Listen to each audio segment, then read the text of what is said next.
Assalamualaikum warahmatullahi wabarakatuh. Okey, hari ini kita akan belajar tajwid tahun 3. InsyaAllah ini tajuk yang terakhir iaitu pengenalan Rasam Usmani. Apa tu Rasam Usmani? Okey, jom kita tengok.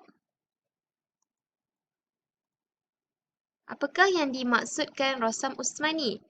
Rasam Usmani ni ialah satu bentuk penulisan yang mempunyai beberapa kaedah dalam menulis ayat Al-Quran. Okey, senang cerita, Rasam Usmani ialah tulisan Al-Quran yang terdapat di dalam Al-Quran. Yang macam awak baca sekarang ni, awak baca Quran kan?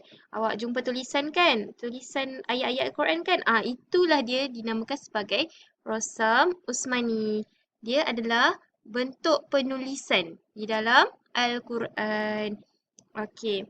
Rasam Usmani ni, tulisan yang awak jumpa dalam Al-Quran ni, mula digunakan pada zaman Khalifah Uthman bin Affan. Okey, kira dah lama lah kan? Sampai sekarang awak jumpa Al-Quran dengan tulisan yang macam ni. Okey. Yang tengok seterusnya. Tujuan Rasam Usmani diperkenalkan. Pertama, mengelakkan salah faham tentang cara bacaan yang betul. Okey, saya ceritakan sikit. Okey, dulu masa zaman Khalifah Uthman ni ada banyak jenis penulisan Al-Quran. Jadi, untuk elakkan salah faham, contohnya macam ada sahabat ni baca cara macam ni. Ada sahabat ni baca cara macam ni. Jadi, sebab itulah Rasam Usmani ni diperkenalkan. Biar semua orang baca dengan tulisan Rasam Usmani. Biar sama. Okey, faham? Yang kedua, untuk menyatukan umat Islam. Okey, bila kita guna tulisan Al-Quran Rasam Usmani ni, kita dapat menyatukan umat Islam sebab semua umat Islam baca yang sama. Awak pergilah negara mana pun sama je dia baca. Sebab itulah Rasam Usmani diperkenalkan. Okey. Faham Terusnya. Ini contoh tulisan.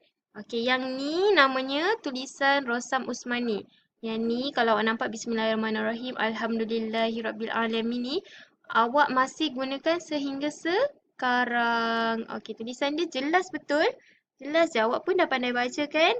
Inilah yang dinamakan sebagai tulisan Rasam Usmani. Okey, yang kedua, contoh tulisan Imla'i. Okey. Yang ni nampak tak? Awak nampak tak? Fakai fakana nakir. Okey, kalau awak perasan, dia punya tulisannya agak berbeza dengan tulisan Rasam Usmani. Okey, nampak tak beza dia kan? Okey. Inilah yang dulu digunakan. Tapi sekarang, masa zaman Usman tu, kita dah samakan biar semua orang guna yang ini. Tulisan Rasam Usmani. Kalau dulu ada orang guna yang ni, tapi setelah dibawa berbincang pada zaman Khalifah Uthman bin Affan, maka ditetapkan guna tulisan yang ini, tulisan Rasam Usmani. Okey. Seterusnya, kelebihan Rasam Usmani. Apa kelebihan kita gunakan tulisan tu? Apa kelebihannya?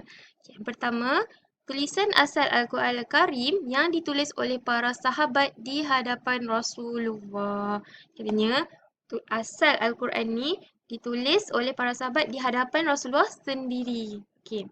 Yang kedua, disepakati oleh 12,000 orang para sahabat. Kiranya, ramai masa setuju. Kita guna Rasam Usmani ni. Kita guna Rasam Usmani ni untuk tulis dalam Al-Quran. Yang ketiga, sebagai bukti Al-Quran terpelihara sehingga hari kiamat. Daripada dulu sehingga awak dah boleh baca Quran ni, tulisan tu tetap tidak berubah dan boleh dibaca sehingga hari kiamat. Okey, insya-Allah sampai di sini saja.